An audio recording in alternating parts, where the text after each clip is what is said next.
Welcome to the Business Legends Podcast, where we interview business leaders and entrepreneurs so that you can learn from their mistakes, pump up your own inspiration, and grow your bottom line. I am the host of the show, Reece along with the CEO of Business Marketing Solutions Group, Christian Webb. Say what's up. Happy New Year. We are joined as well by our super special videographer that I forgot to shout out last time, Mr. David Woodruff with Genesis Film. He's over there. He's going to be on one of our future podcasts. He's going to be on it. He just doesn't know yet. Happy New Year, everyone. Goodness gracious. It's been a while since we recorded. I'm kind of rusty. I don't know what's going on. It could be the beard. I don't know. What do you think? Yeah. Yeah. Beard's a little scraggly. Yeah, we're growing it out a little bit. You know, we're getting it going. I was starting the beard on the last one, but now it's like a full grown absolute Viking. So today's monster. rules, we have no guests today. I know it's rare. Today, we're the Business Legends. That's a lot to that's a lot to live up to, man. It's a lot to choke on. That's right. But mainly today's only rule is that we have to talk about new things. New things. New Year's stuff and new things. It's kind of like when people get married. What's the rule? You have to have something borrowed and old and new, or something like that. I'm married and I don't know that rule. Do you remember what day you got married on? Yes. Are you sure? Yes. What day? That day. October 13th. Oh, good job, man. I knew. I was there. It's good stuff. So New Year's. Today, we actually, all jokes and stuff aside, we want to talk a little bit about what we can do to have just a wonderful 2020. We're in a whole new decade now. It's the roaring 20s of the 20th or the 21st century. All the 1920 parties that were going on. I'm just saying. I want to put you in I'm going to make you lose a bet and put you in like a flapper dress. And have some kind of Should have made it a Sacco punishment 3 years in a row. I should have. This is not related to anything Business Legends, but we've had a fantasy football league for 5 years now, and somehow out of those 5 years, Christian has lost 3 in a row, and this is 10. Like, statistically speaking, that's impossible. Like, and he's trying too. It's not like you're not setting your lineup every week and whatever. Like, last year I had to wear a pink tutu. Had to wear a pink tutu at the draft party. We got some great punishments this year. We'll keep you guys posted on that. But one of my favorite punishments. It's actually a double entry because 2 people put the same thing, but. I should explain that. The person that gets last ends up having to do a punishment, basically. But one of the entries is you have to do 5 minutes of open mic night. What he doesn't know is I do that already. Yeah. It's just that, the Business Legends is the practice run on that, I guess. We'll tell a couple little corny jokes and stuff. But so we've all set New Year's resolutions, I'm sure, for our business. And if you haven't set a New Year's resolution, you set let's crush this quarter goals, et cetera, et cetera. Quarter one is a very exciting time. The holidays are over. So there's a lot of weight loss goals out there and stuff. Speaking for myself, I'm looking at dropping about 20 over the course of the next quarter, but it's more like a ritual for me at this point than a resolution, because you gain all the weight from eating the holiday cookies. It starts with Halloween, You eat all the candy and sugar and stuff, and then Thanksgiving you overeat, and then Christmas you overeat, and then New Year's you do what you do, and then quarter one comes around and it's like, well, there's no more holidays and excuses, Yeah. Well, I actually want to talk about that. I see a lot of businesses go into the new year and they try to add way too much stuff because they get this like crazy bone in their body, and they're like, I want to triple my sales in the month of January and February, and you had nothing in place in December that's gonna help you do that. So you go buy 4 or 5 different softwares and hire 3 people, and you're like, we're making it happen. Yep. Don't do that. And it's like when the new quarter rolls around, I mean, a lot of businesses, not ours or anything, but a lot of businesses at the end of December, they'll expense a bunch of stuff so that they can have a We did not have a snowboarding retreat. I have no idea what you're talking about, but so in quarter one, they have all these new toys and new things to play with. Some people buy new computers and new office equipment and stuff like that, but you have to have the same mentality, that growth mentality. And you can have all the toys and tricks and promises and software that you want, but you have to really buckle down and apply those these. So you're right, Christian. I mean, I've seen a lot of businesses that we've worked with and otherwise that, they gain 10, 15 things. I remember one of these fitness centers, they bought a new piece of equipment and they were just lolling on it. They were lolling on it and saying, "Oh, I got this new piece of equipment. It's going to be the best thing ever. It's going to bring in 50 members." No, equipment doesn't do that. Equipment doesn't do that. Only customer service can bring in members to a gym. It's like if David bought a new camera and was Yeah. like, all of a sudden I'm going to double my business. Yeah, David bought his new camera, and the camera is 1,000 times better, and so all of a sudden, no, it doesn't work that way. He pushes play on this one. Yeah, this one is pushes play. Poor David. If only he had a microphone to defend himself over there, you know. Yeah. So on the very first occasion, we just threw him in on it, and he Yeah. forgot to push play on one of his cameras. He has like 7,000 camera setups. We were good anyway. Yeah.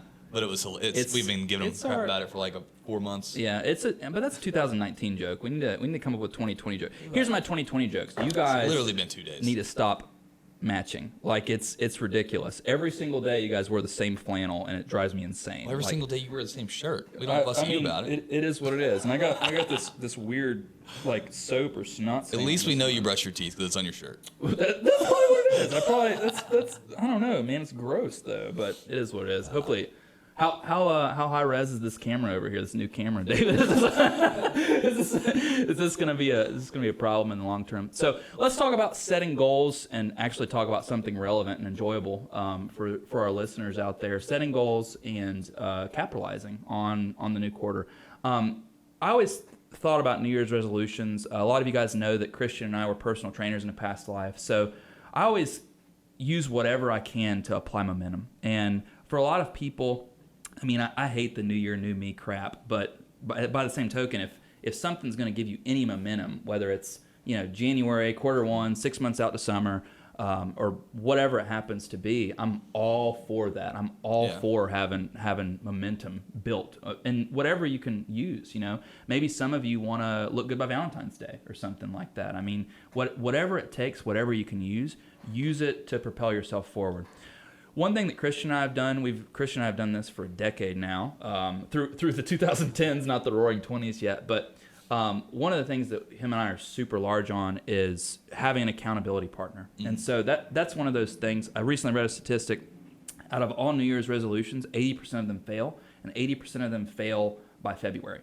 So if you have an accountability partner, it's something where whether it's your business or your personal health or your personal goals or whatever it happens to be, maybe you just want to read a little bit more. Having somebody that's checking in on you and calling you and making sure that you're doing what you're supposed to do, that's one of the biggest recommendations that I can provide for anyone, be it business or personal. Don't be too prideful to have an accountability partner. Yeah, it's just not.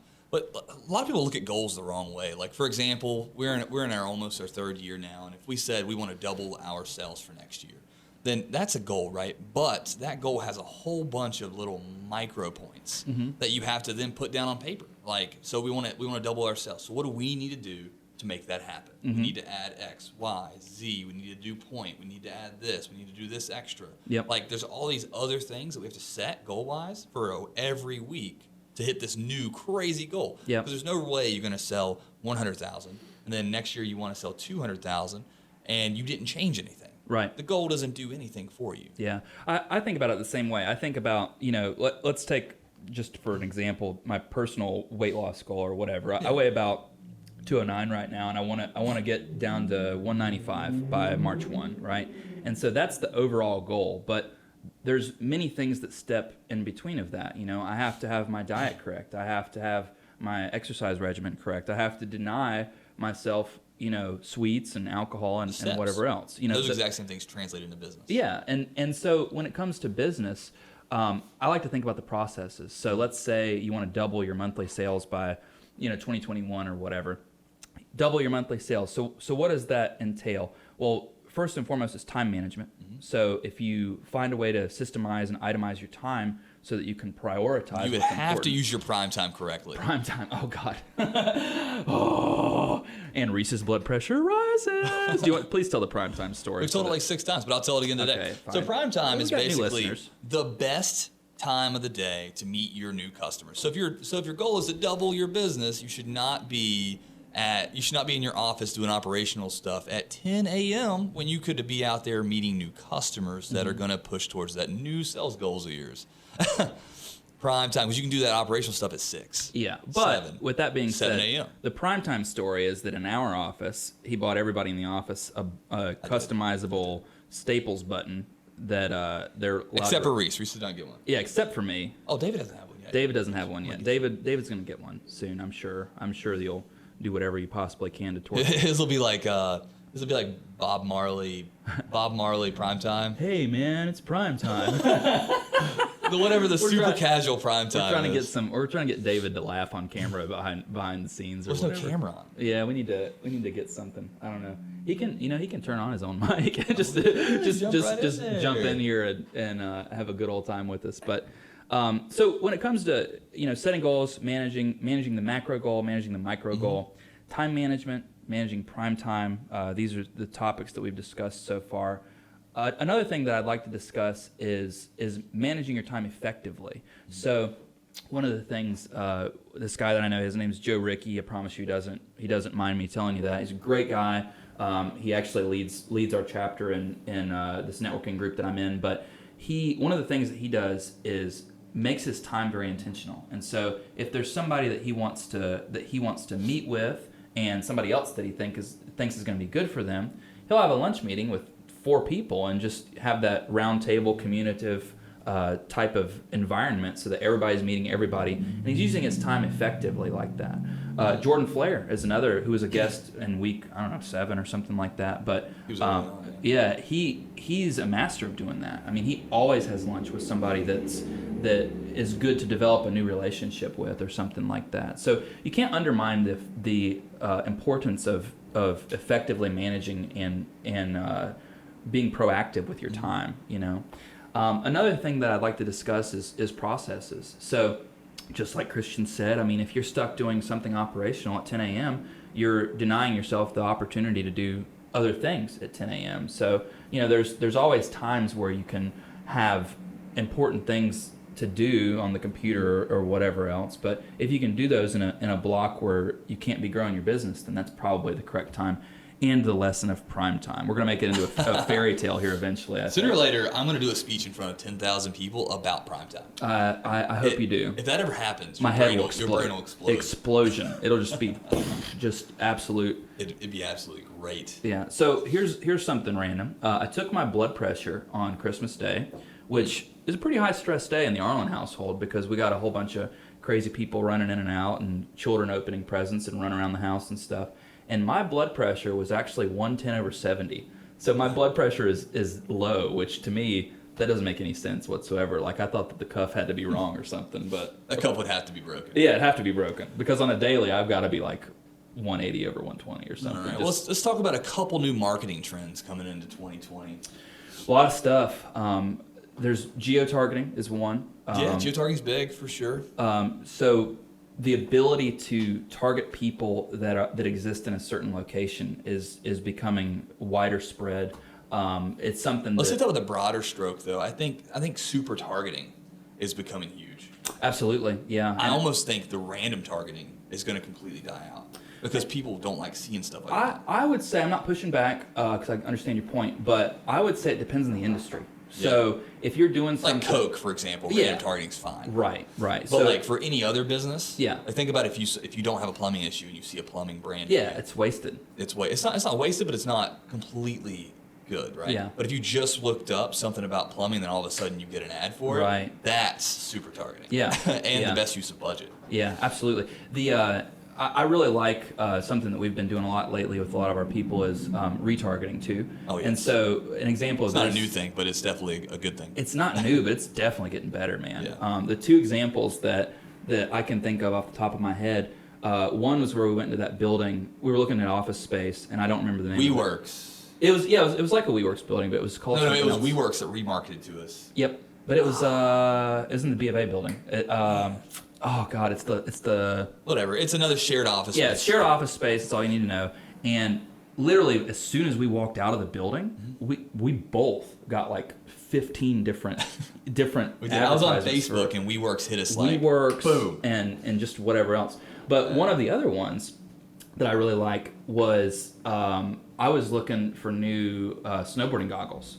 Yeah. And just from me looking, I've been getting murdered by it. Oh, it's been insane. I'll tell you, in the past week, these are the things that I've gotten remarketed towards. I've gotten remarketed towards a face mask, a ski goggle face mask, or I guess if you want to rob a bank or whatever. I've gotten Gloves, new ski gloves. That'd be funny if you were looking up how to rob a bank and you got ski masks. That'd be a hilarious issue retard. That's very ethically compromising. I think. I don't think I'd recommend that. And the niche would be too small to really focus on. Yeah, But yeah, how to pull off a heist or whatever. Like that's ridiculous. a lock picking kit. Yeah. So I mean, is that unethical? I don't know. That's questionable at best. But it's like I think about the movie Ocean's 11, all about heisting or whatever. And if I bet if I was looking up Ocean's 11 stuff, all of a sudden a bunch of like spy gadgets and equipment would pop up, or like James Bond or something, Yeah. But anyway, on topic.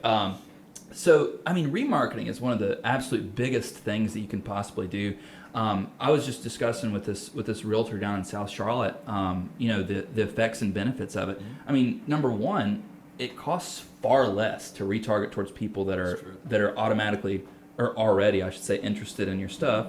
Number two is that when somebody sees a message more than once, they're more likely to participate. I mean, just think about it, like the audience or whoever. Just think about the fact that what's the last thing you bought that you only saw once? Yeah, I mean, yeah, really.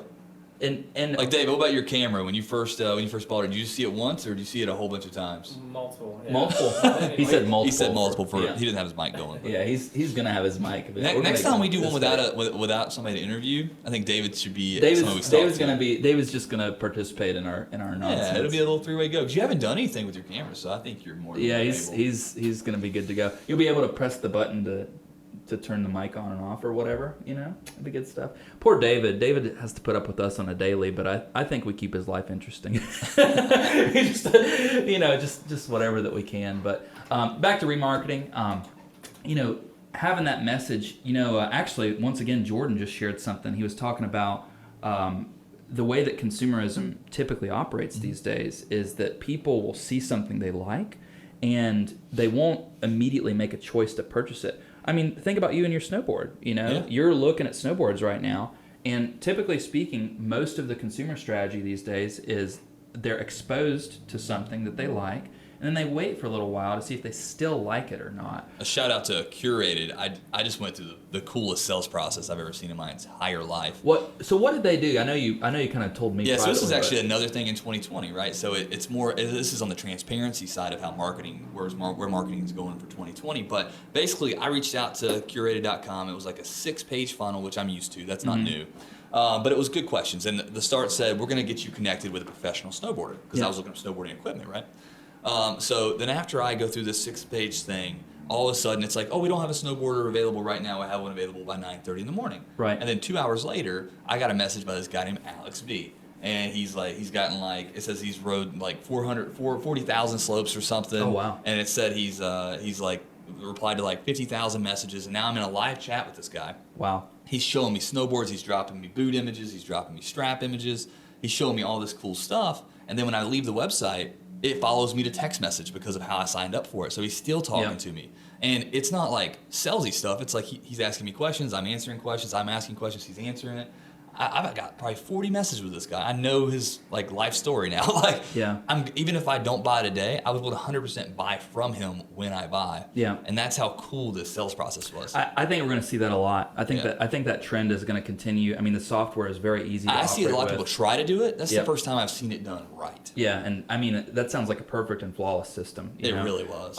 One of the other things, I like to refer to that as like relationship sales. Mm-hmm. So, you develop this relationship, and I just happen to know because we were talking about it the other day, but it's just crazy that he never spoke to me on the phone. Yeah, that is bonkers. Yeah, and I feel that connected. Yeah, and he's talking about he's addressing you by name and he's actually responding to your questions. Yeah. It's kind of like it's almost like just a live chat that's been done correctly, but the fact that he's texting you back and forth, I mean, that's huge, man. I mean, that's. Now, I don't know if all the people that they put on there are as good as this guy, but this guy's really solid. Yeah. But the process was by far the best I've ever been through. Yeah, that's neat. I wonder how many things like that are going to be perfect for that strategy too. Because selling that relationship stuff and having that consultative approach. I think you can use it for anything in the ballpark of $800 to $10,000. Yeah.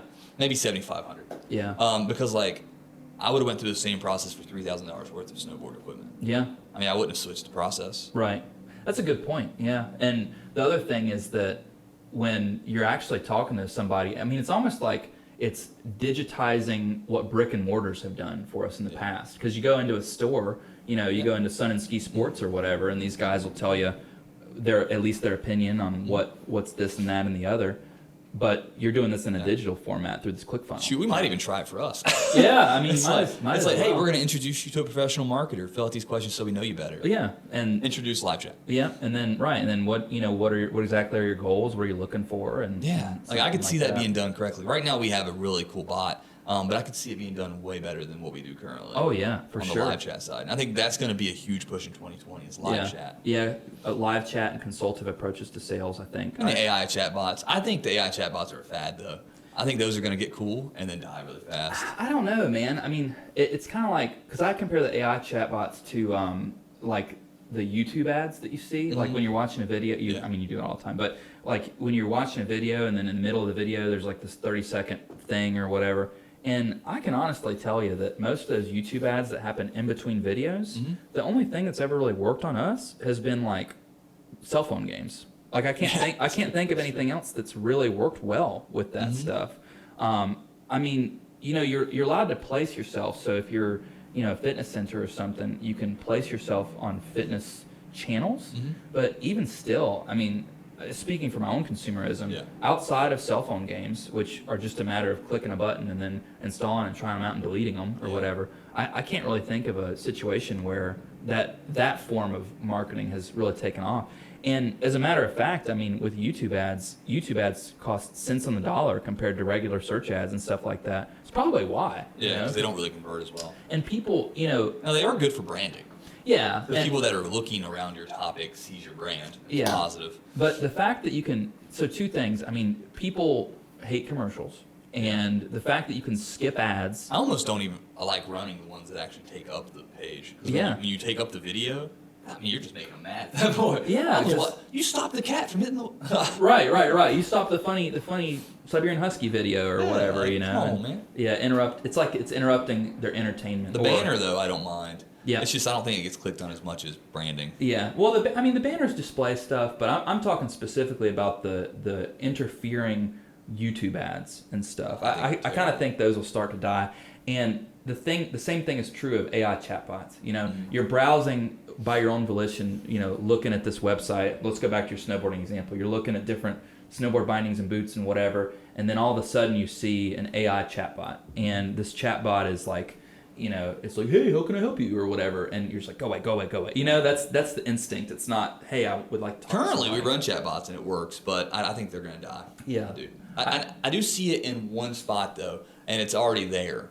Is customer service. Yeah. So mainly for monopolized companies like Duke Power, for example. If you go to their website, they don't have it, but they'd be a great fit for it because you can't go anywhere else. Yep. So it's like you go there, they're like, "What's your problem?" And you get to a chat bot, and they answer your questions, and they take you to the right answer, and then they tell you to get lost. Yeah. And then when you call them, it's an hour-long wait. Yeah. So it's like you're going to do the chat bot. Here's an interesting question for you about customer service. So this is something that I would really like to track and see over 2020 is with customer service. It seems like if I'm having problems outside of the gas company, because the gas company, their line is like there. If you smell gas, call us and we'll be there in negative 10 seconds. That's a little different because you blow up, it's a lawsuit. Right. Well, to say the least. Yeah. But I feel like a lot of companies, particularly, are making their customer service stuff harder to find. Like you really have to look for it to find it. I always say it's 5-to-1 sales. Oh yeah. And you call, that's why every time I go to call for customer service, I always hit I'm looking for new equipment. Oh yeah, for sure. Customer service. Yeah, because it's like you said, it's cruel, but customer service doesn't make companies money. Only. It helps the reputation or whatever, but typically customer service is solving a problem. Except for AT&T, somehow you can be completely pissed off, finish a call with AT&T, and they're like, "Would you like to upgrade to?" And I'm like, "No." Yeah, absolutely. But they try to make money. The customer service is trying. Yeah, it's pretty incredible. It's like my favorite example of that is I had some trouble with DirecTV in the past, which is also AT&T, but I just had all this different trouble with them.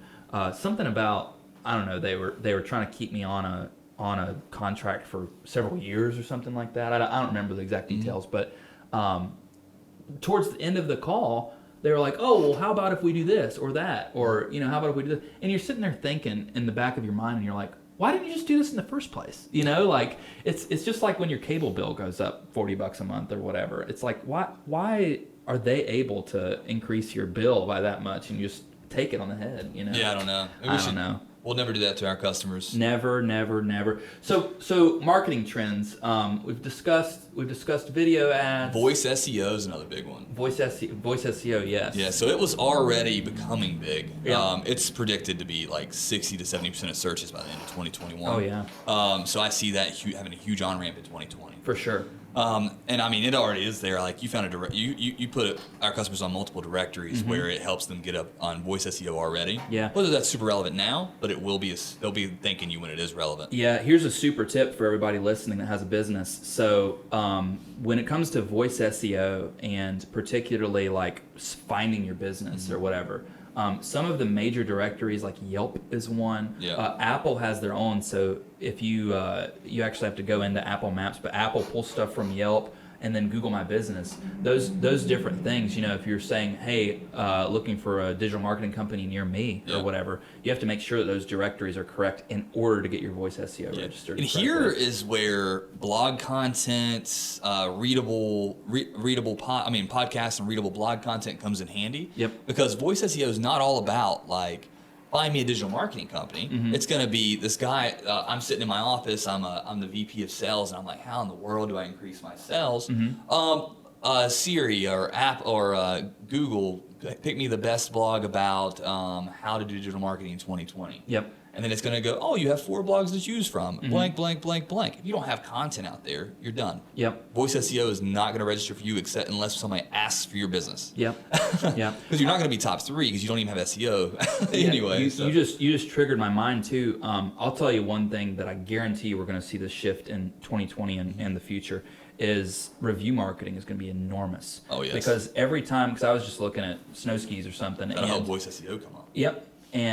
And what pops up is a blog, a blog of what they think is the best. And I mean, that's kind of like micro-influencing at work where a reputable company and or source is reviewing these things in supposedly an objective manner, like get out of here, that's not objective at all. But nobody does work. Yeah, yeah, exactly. But it's all about answering people's questions, I definitely think that's gonna trend upwards. That's going to help people with their organic SEO too, not just for voice and Alexa and Siri and Google or whatever, but also for when somebody says something like, what's going to be the best fitting shirt or what fits my body type or that type of thing. So and then you might have a blog pop up. There's an app for for fitting yourself, so you can get clothes ordered to you. Yeah, that'd be great for Taylor, the company that they true. Customize the fit of your shirts or whatever. I'm sure they're already killing it with marketing. Sure they got some guru doing it. Something. One of us sitting in an office all by himself. But yeah, just doing nothing but that all day. Cave dwelling. Yeah, the cave dwelling. Growing out a beard. It is what it is. But what's your crazy question for New Year's? I think we should ask David. David, crazy question for David for New Year's. What do you? Okay, all right, David, turn that mic on, baby. Give me a check. You got a question for David? David, are you on? No. I am live. Oh, nice. Are you live? You're good. I'm good. All right. So, David, what do you think is going to happen with videography in 2020? That's not funny, but I figured. We'll ask 2 questions because that wasn't funny. All right. Don't give us some lame answer either. Give us some crazy futuristic, explosive just stuff. Lie. Just say that they're going to start using the Force. And they'll see a lot more special drones. Well, AI of course is coming into vogue. So right. I'm kind of late to the game with some of those new trends. I kind of wait until I see what the landscape is. Sure. With 360 video 2-3 years ago, I don't think it ever really came to full fruition. I'm starting to see that on Facebook more. Yeah. Okay. Too. But anyway, so I think AI just kind of like you're talking about, like the kind of putting the intelligence factor into it. With my software, they're doing something called neural engineering. So basically, like I can go. They're growing brains. Well, so I can, if I have a bunch of shots, like if I have, I don't know, interviews of different people or a little sketch with 6 different actors, I can tell the software to isolate, and it'll pick out all the shots of here's all John's shots and here's all Scott's shots. And that's sweet. so that's pretty cool. So it's just using recognition to kind of help the process. You don't have to do as much work, I guess. Wow. As a videographer, what do you wish existed already? Put me on the spot. Yep. Well, what, what we do. that We're hurdle, cruel. the one you just We're like, cruel hey, like that. you just want it. I was sitting there thinking, I'd be like, it'd be really cool if somebody had I got a like, good if they funny made like a question. little mini bot, and you just pushed like a button on your iPad, and it moved, the mini bot moved your camera to the right location in the room while you were over there you here. go. That would be cool. That'd be sick. That'd be nice. It'd also be like $300,000. Yeah. But yeah, so I you don't can take know, mine if you want, David. I was thinking about drone stuff. Drone Like, stuff's killing it I was already. thinking that drone stuff was going to be just blowing up, especially for like real estate. They already hold reds. Like drones will hold a red. Oh camera. yeah, you can get real heavy. Like drones. cinema, like they do cinema with drones. Yeah, absolutely. Wow. There's a lot more cameras, but I know plenty of people who have already done it. How do they with the drones? Maybe David knows this, but like, how do like if you have a drone holding a red camera to get an aerial shot, I guess. Yeah. How do they eliminate the helicopter They're noise? just quiet, I guess. I don't know. Are they quiet like that, or or do they cut it out? I mean, or for what? the most part, you're not using any audio. That's a good You're just point. getting shot. Yeah, That's because a good point. Yeah, because they're taking the audio out of that, and then they're taking the audio. They probably have boomsticks and whatever else, taking the audio Right, from the the advan- yeah. you gotta think advantage or whatever drone it is. views are probably like way up in the air, so you wouldn't hear anything anyway. Yeah, So it'd probably just be bat music on drone shots. yeah. Except Yeah, for Star exactly. Wars, but Star Wars was like it could still be quiet, and they're like, Don't pew, pew, pew. don't talk about Star Wars. It was so bad. I'm upset about the movie. No spoilers, but I'm so upset about. I'm still salty. No about it, spoilers, but go watch Frozen 2 instead. bro. Like anything, any other movie. Okay, here's my funny question for you, David. You know I like to give you a hard time about wearing flannel shirts, you and Christian. So Yeah. if you had to bet $1,000, who do you think has more flannel shirts, you or Christian? I'd say Christian. Okay. I used to be big on flannel, just like the traditional. I have 11. Did you lose $1,000? Would you? No, I have fewer than that. 'Cause- Oh, good. Yeah, so he Yeah. won. He won. Yeah, You yeah. His for some I don't know how reason to count his wife's family for Christmas they get him 2 things every year, and it cracks me up. And it's a great gift, but Yeah. they get him flannel shirts and funny socks. That's what they get him. That's Like it. Yeah. that's what he gets. But Yeah, we get. Yeah. I get 2 or 3 things. So I get the pajama pants. Nice. Usually just kind of quirky, offbeat, whatever, like ham Yeah. and eggs or whatever. Yeah. And then we get like a silly T-shirt. Yeah. What was mine? Oh, I had like a gas meter, like an empty full, and Yeah. it says, and it was on full, and it's like dad jokes. Dad joke's nice. Okay. And then sometimes socks. Oh, that's perfect. That's perfect. Here's the last thing for the cast. My family's tradition is the funniest thing in the world. So my mom, when I was growing up, do you guys remember the Chia Pet commercials? They Oh, were yeah. all over the TV, always. So my mom back then, now my mom's from Kannapolis, and she talks like this. She has an accent, and she says, "That's just the stupidest damn thing I ever seen in my life. Why would you want a Chia Pet? That's awful." And then what does my dad do? But his ears perk up, and the back Mine of a Chia Pet. the back of his neck hairs start to grow, and he's like, "Oh, I have something to irritate my mom with," or Kim with, and sure enough, my dad has gotten my mother a Chia Pet for like 25 years running. Oh, every year, so she gets a Great. Chia Pet. But well, thanks for joining us today. Don't forget to give David some love. David Woodruff at genesisfilm.tv, and if you want to talk to us, you can always go to businessmarketingsolutionsgroup.com. Thanks for listening. Happy New Year. Happy New Year.